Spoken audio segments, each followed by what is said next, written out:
Okay. Hello there, welcome to my Roman kitchen. My name is Sally Granger and I'm going to show you a few of my favourite Roman recipes. We're going to cook them on my own personal Roman kitchen, which my husband built for me in the garden. As you can see, it has an oven attached to a raised platform. It's basically a hearth at a nice easy height so you don't have to bend over. Basically it's charcoal, but it's also embers that come out of the oven that are used. So we're going to start with a Roman sauce. It's a roasted pine kernel sauce. Tastes a little bit like a satay sauce.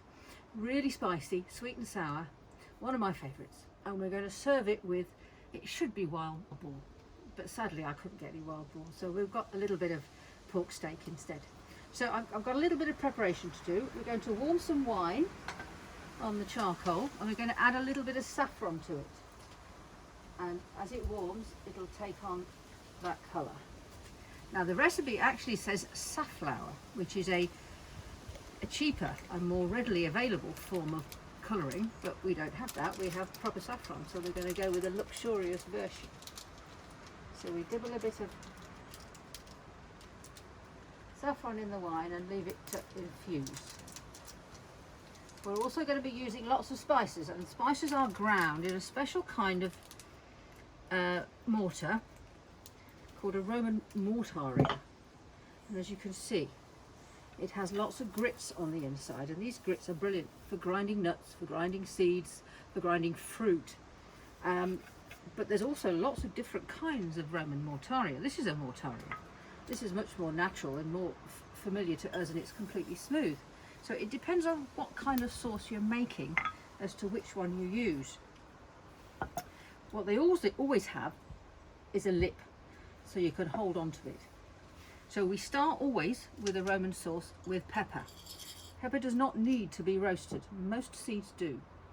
So we're going to put a little pan on the stove to warm up, and we start with pepper. Pepper is very expensive, or at least relatively expensive. So not the most poorest people couldn't access it, but most people wanted to. They aspired to it, shall we say. And we're going to put about 10 peppercorns in because we really do like the flavour of pepper. And we're going to break them open. So you pound them until they open into little chunks. And the next seed that we're going to use is cumin, and I need to roast it to bring out its flavour. And we want a couple of teaspoons of cumin, and we also want celery seed, and these both need roasting together. We'll have 1 teaspoon of celery, 2 of cumin, and we leave those two.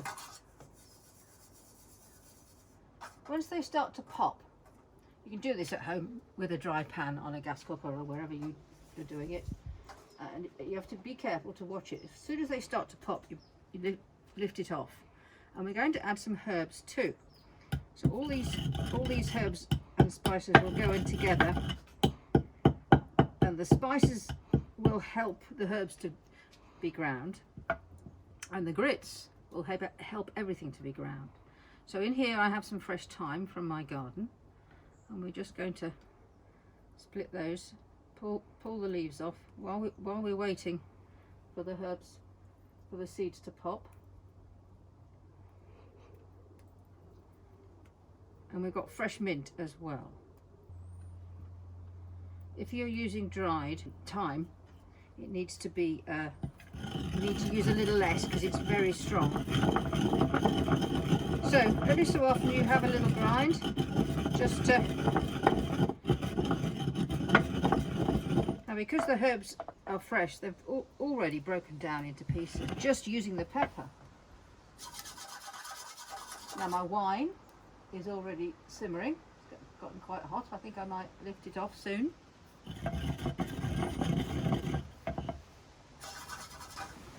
Hot enough. We'll put them in, and we keep on grinding. It's rather labour intensive way of making any sauce, but take it in slow stages. And the next thing we need is our pine kernels, and we need to roast them. So we put our pan back on, and they need to be toasted brown but not burnt. It's very easy to burn pine kernels unless you're always on the case with them. So I have a very fine powder, as you can see. So my next herb is mint. This is fresh from the garden, and basically you just pull it apart and drop it in. And this is where I think these mortars become very special, because it doesn't take long for it to disappear. And all the little stalks in the centre have gone. What tends to happen at this point, and even more so when the nuts go in, is that everything sticks to the bottom and it looks as if you'll never get it off your mortaria. But when the liquids go in, they become, it all loosens it and it all floats to the surface. So now we wait for our pine kernels to take on colour, and they already do so. There's a little bit of colour in there. So we have to wait now, a little pause, until the next stage. Okay, we're ready for the next stage. My pine kernels are lovely and toasty, but not dark, because they alter the colour and texture of the sauce if they take on too much colour. But they're beautifully roasted, and the smell is beautiful. And so this is when it becomes a little more hard work. But there's a lot of oil in a pine kernel, and when you want to actually pound them until that oil starts to come out and it forms a binding agent for the entire sauce, and it also thickens it. Oh, and the smell is fabulous. It's a long time since I've made this sauce, and it's such a lovely smell. It's such a familiar smell. I used to make it so often when I worked at English heritage sites all over the country in Britain. It's the kind of sauce that you could easily make and do a presentation for the public and offer them a tasting. So I probably did it every weekend, all the time I was working for English heritage. And the smell is just so familiar. It's lovely, very nostalgic. So every piece of pine kernel, every piece of pine kernel has to become a paste. You don't want any lumps.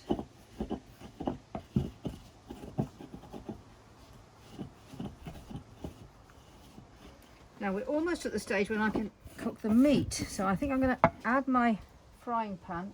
Now this is a rather wonderful piece of kit. This is a Roman frying pan with a handle that folds away, and it was actually found in the grave of a soldier in Caerleon. So it's actually a piece of military frying pan, and it's the kind of frying pan that a soldier would have made his meat ration go a bit further. He would have made sauce to go with it, because it has the pouring lip at the end. Not a very efficient one, mind you, it always spills, but it's still a pouring lip. And we will add some oil to the pan. The other issue, of course, with it is it never sits flat because of its design, but we'll have to live with that too. A little bit of oil. There's quite a lot of fat in the pork, so we won't need too much. And we'll leave that to get a little hot. Cooking outdoors means that when the wind gets up, the ash flies around. You just have to live with it, really. So that's beginning to sizzle. Let's put that on. Yeah. So we want a nice sizzle. I think I might attempt to make the frying pan more level. There we go. You have to improvise.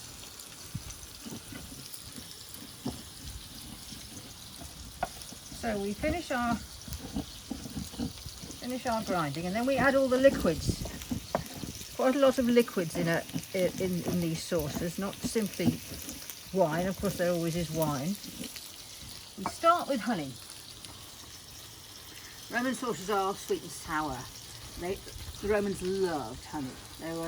There isn't many recipes in the collection that doesn't have honey in, but you always balance it with vinegar. So I'm going to put it's a tablespoon in my recipe in the book. So these are very small spoons, so we'll add 2 of those. And then we need to balance it with vinegar, and we need to remember which is the vinegar. There we are. And so let's say an equal quantity by volume, because that's quite thick. So let's say 1, 2 of vinegar, just to balance the sweet and sour. And then we give it a stir, and we begin to loosen everything. All the paste comes off.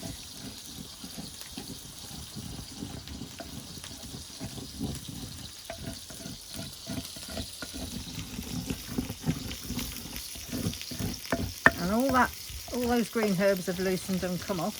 There's nothing stuck at all. And then we add a little olive oil to loosen it. And we add that special ingredient that everybody fears, Roman fish sauce. It's called liquamen or garum, depending on whether you are Greek or Roman. And made simply with small whole fish like an anchovy, sardine, sometimes mackerel. And these fish were salted whole. So basically you take it straight out of the sea, you add salt at a ratio of about 7 to 1 by volume, and you leave it in a vessel open to the sun. You stir it occasionally, the fish dissolves, the salt preserves the fish at the same time, a liquid comes out, and over time that liquid matures and takes on the flavour of the fish, and it gives us umami. And I'm sure you've heard of umami. It's that wonderful essence of deliciousness that you need in all food, but it's particularly good when found in things like anchovy, and fermented anchovy particularly. So it is not something to be worried about. My fish sauce is called Red Boat, one of the finest fish sauces in the world, made in fact for the American market. It's exceptionally good. It has very high levels of protein, and it's certainly worth a try in any kind of food. Really, I use fish sauce in many different kinds of cooking. I hide it sometimes. I don't tell people because they're not so keen if they know, but it works. It gives you umami. It boosts the flavour of the food. So we're not going to use a lot. Can't use the honey spoon, so I will use this one. We're just going to add a tiny bit. That's about a dessert spoon, I would say.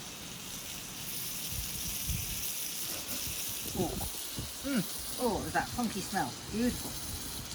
So now we loosen the sauce even more with our saffron flavoured wine, just to make it. And that's got a lot of colour, which is lovely. It should tone down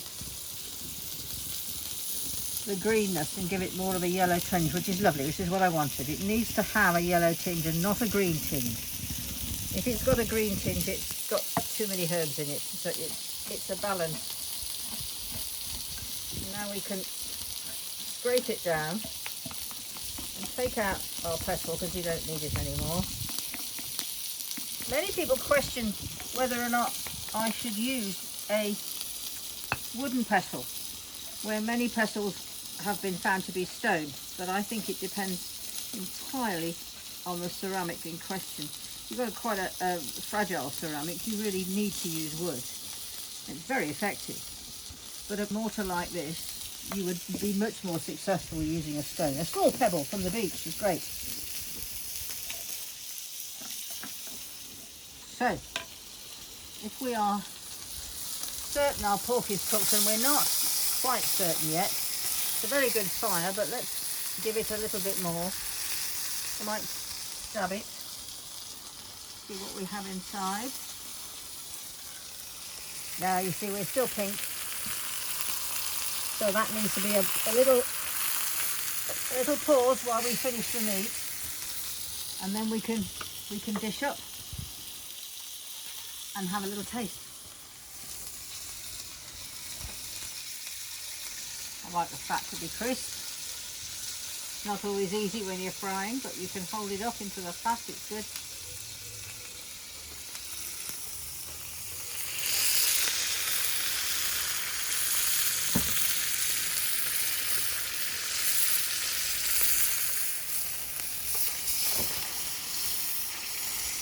Right.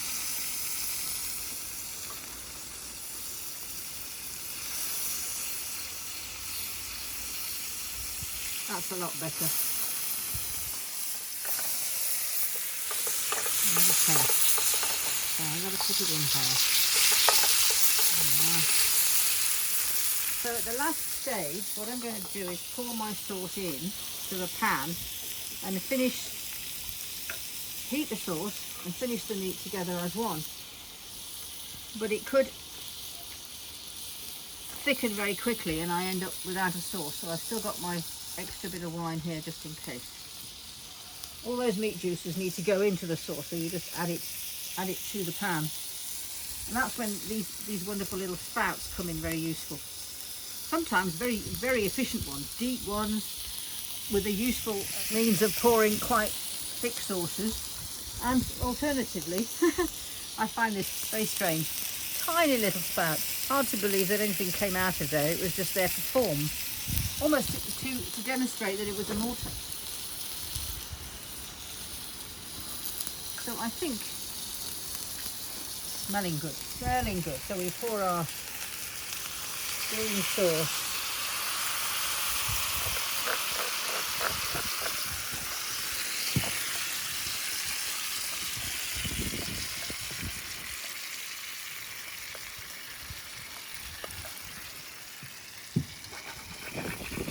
All those lovely juices, all those gorgeous brown juices are very necessary. That's natural umami, which you need to add to your so you see how rapidly it's evaporating. So I will need more. I will almost certainly need more wine straight away. It's because that fire is so fierce, and it'll give me more of a yellow colour as well, which is what we like.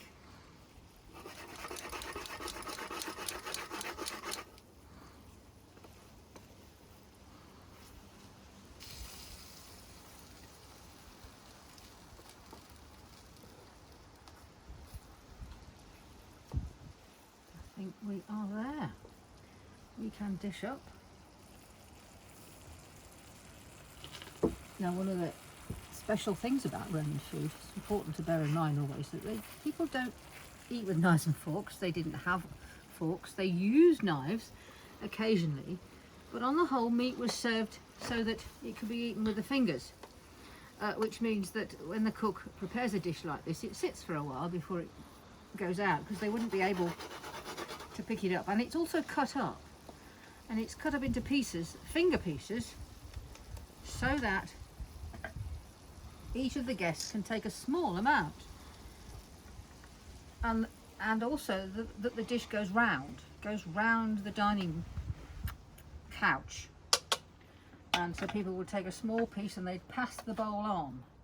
It's a beautiful poem that describes this process, and it talks about how some people don't want to let the bowl go forward and are also eager to get the bowl to come to them, and so they kind of are impatient both ways, and how annoying it is and how uncivilized it is to be impatient about when the bowl is coming to you. And civilized behavior is to always wait and be patient and to take only what is your due, and let the plate of food move forward to the next person. So we're going to cut this up into small pieces, and then I'm going to try it, so I'm looking forward to trying it.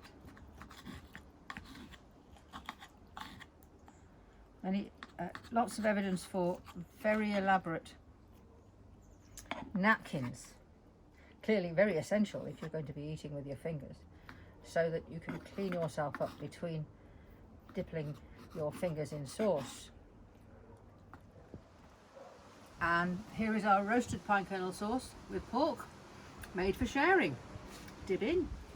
In the Roman way. To the chef. Well done, sir. Thank you. Cheers. Thanks very much for watching. Hope you enjoyed it.